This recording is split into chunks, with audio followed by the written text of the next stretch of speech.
É interessante que parece que a Terra inteira é um histórico do passado, né, cara? Mas é isso?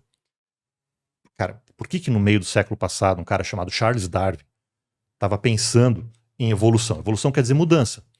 Porque ele viu a vida mudar a partir da domesticação de organismos, tá? Então ele viu isso acontecer.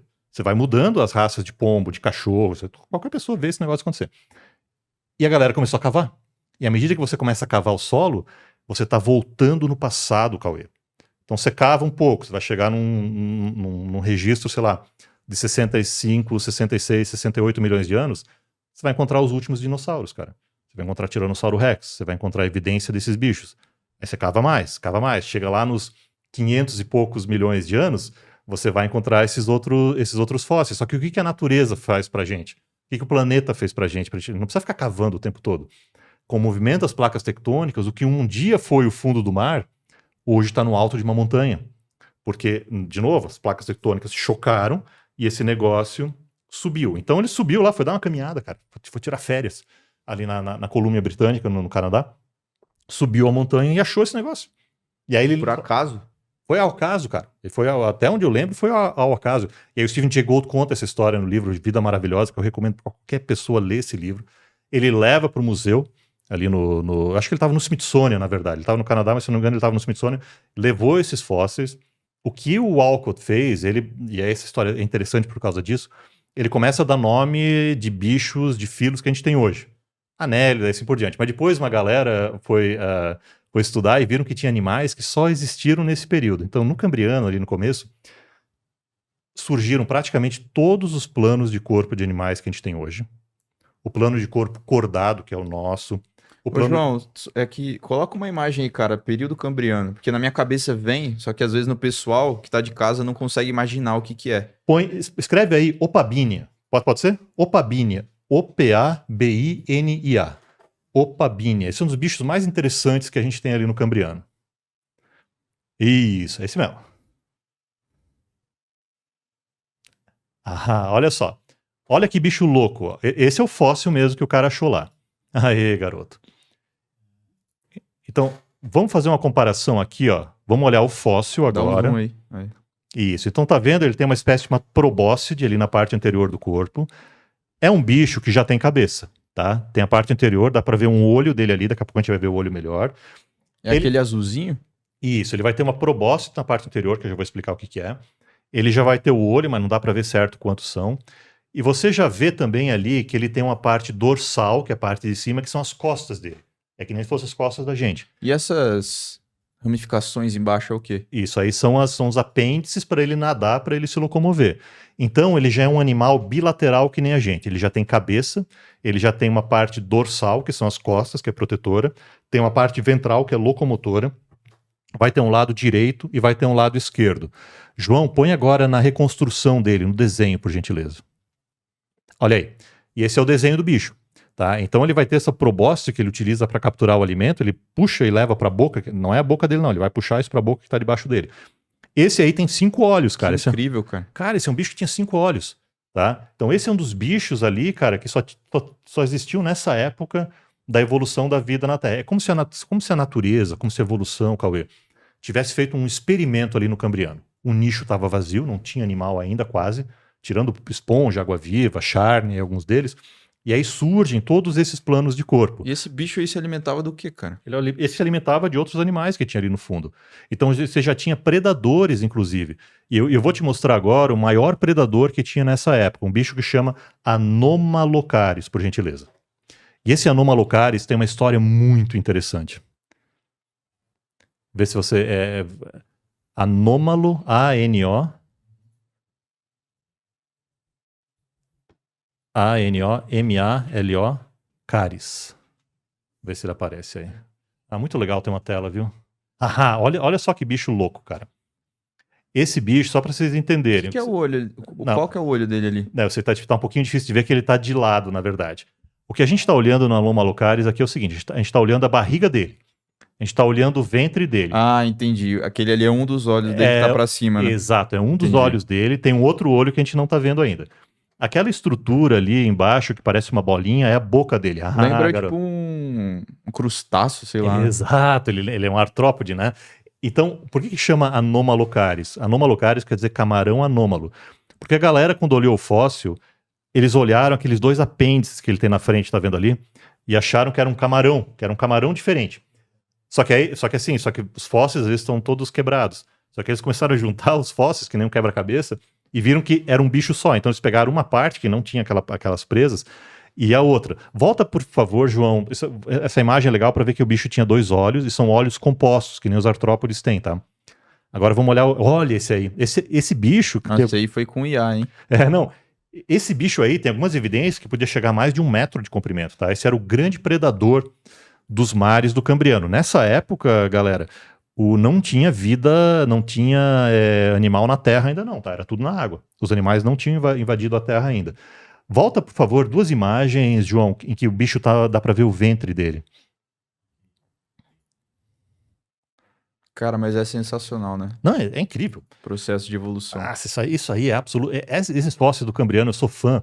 E para os alunos ali da oceanografia e da biologia, eu sempre peço para algumas turmas fazerem modelos tridimensionais deles no fim das disciplinas. Você já viu um fóssil tipo assim, ao vivo, assim? Eu já vi em exposição lá no Smithsonian. Ah. Né? Então tem vários lá, mas na exposição tá lá. Você vê, se você for na exposição do National Museum of Natural History lá em Washington, no Smithsonian, tudo de graça.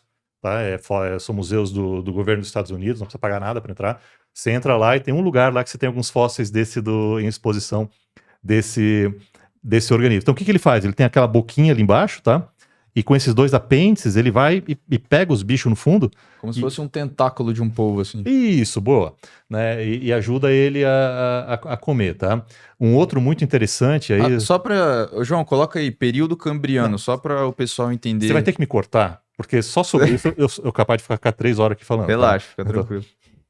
Não chamo nem Coloca aí, hein? período cambriano, cara, porque mostra vários bichos assim. Acho que é interessante pro pessoal de casa ver. Sim. E entender o que é a explosão, né, cambriana. Porque Isso. antes não tinham esses bichos. Exato. E do nada, assim, entre aspas, do nada, começou a surgir, né? Do nada não, os ancestrais já existiam no Cauê.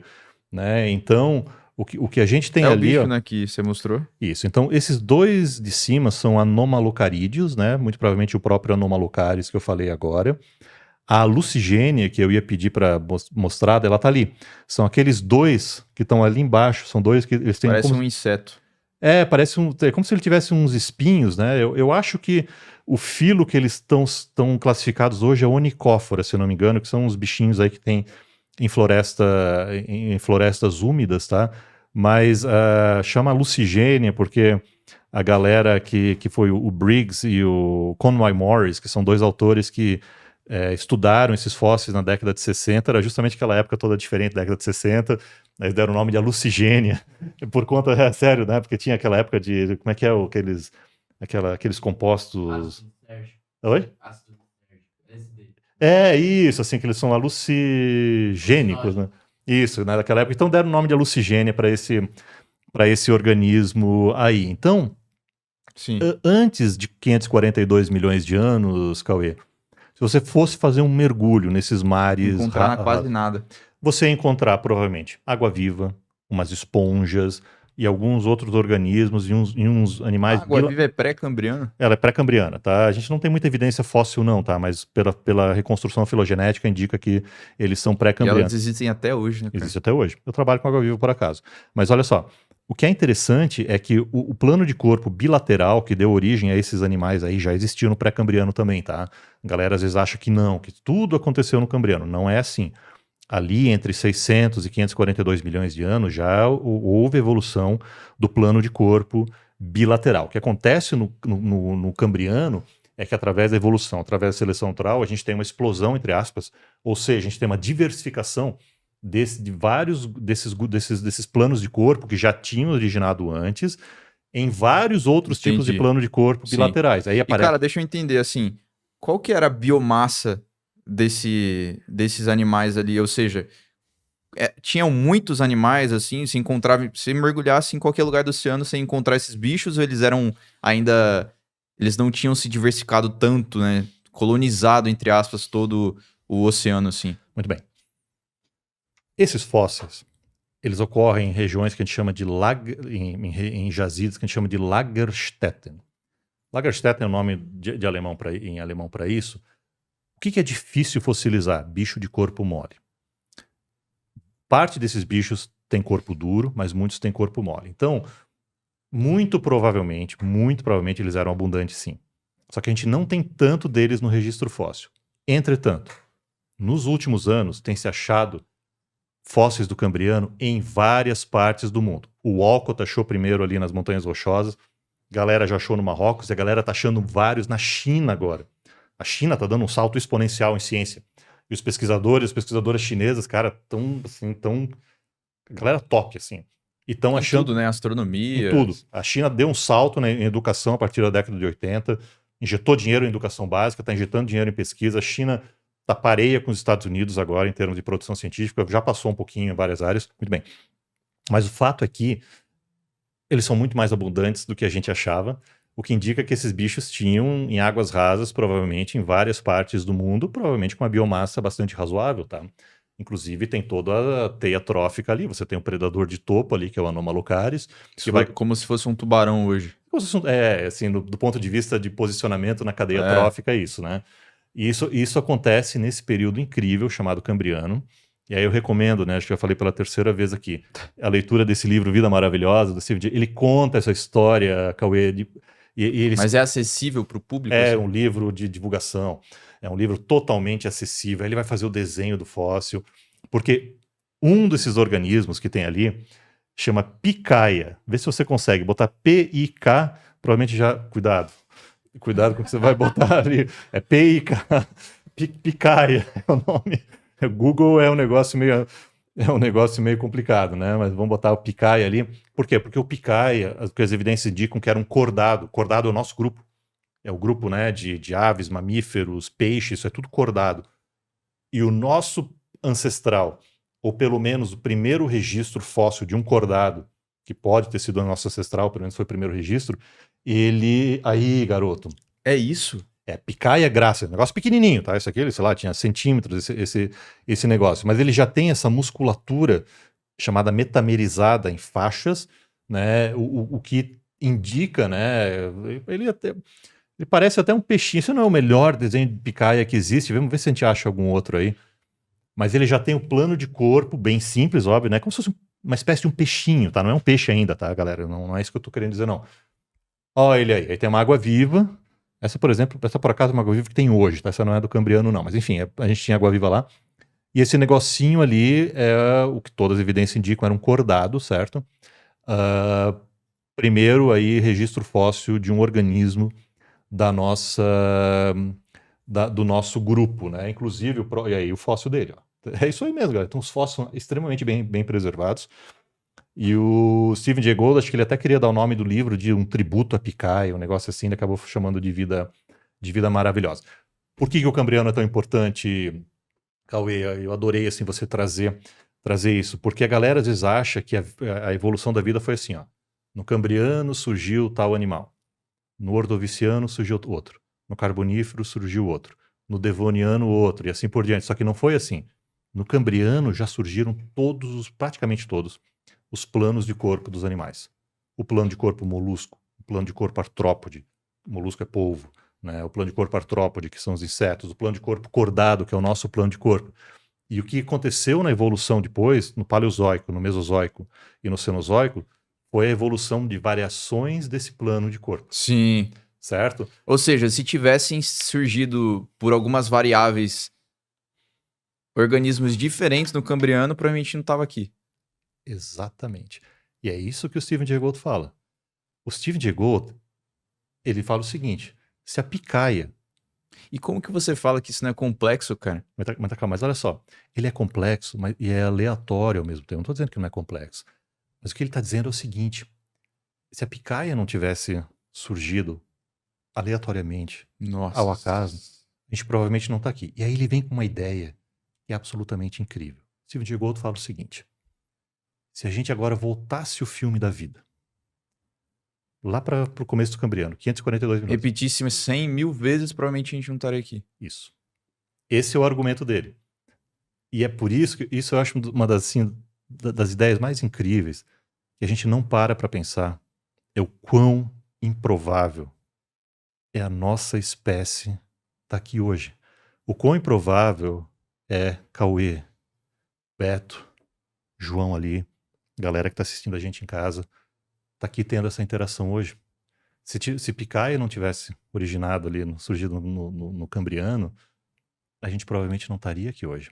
Então o argumento dele é esse, né? Que se a gente, né, botar a fita da vida, né? Se a picanha não tivesse existido, não teria existido os peixes. A gente, pelo que eu vi, evoluiu também do peixe da nadadeira lombada, né? Isso. E aí eles vão pra terra, aí surgem os primeiros répteis, aí não sei o que e tal, mamíferos, ratinhos. E tudo que veio depois, se não tivesse caído o asteroide que matou os dinossauros, a gente provavelmente não estaria. E aí por que eu acho isso do ponto de vista assim mais do pensamento, do filosoficamente interessante, é pelo seguinte, cara, é absolutamente incrível a gente estar aqui.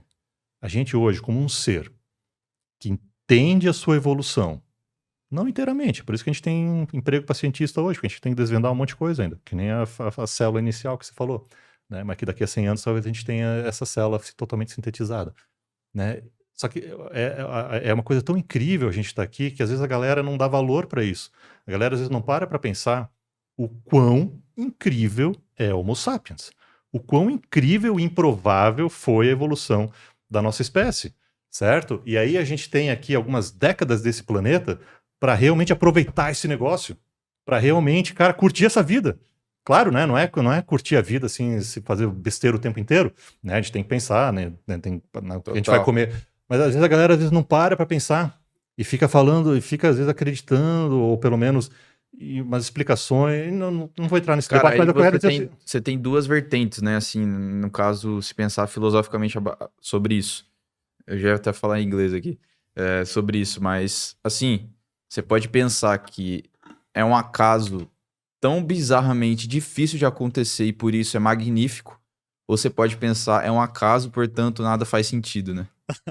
Não, mas aí é com cada um, né? Isso aí realmente é uma questão filosófica de cada um, mas aí de novo, né? O que é o sentido, né? A gente pode até entrar nesse debate também, que o que é o sentido, né? Para a vida, o sentido é reproduzir, deixar descendentes, mas a maioria dos animais, maioria não, praticamente todos, né? Com a exceção da nossa espécie, cara, não consegue entender esse processo, não Isso que eu consegue, quero saber, não cara. tem essa excitação intelectual que a gente tem de compreender esse negócio, cara. E Exato. isso aí é absolutamente fantástico. Que é o que a gente chama hoje de consciência, né? Exato.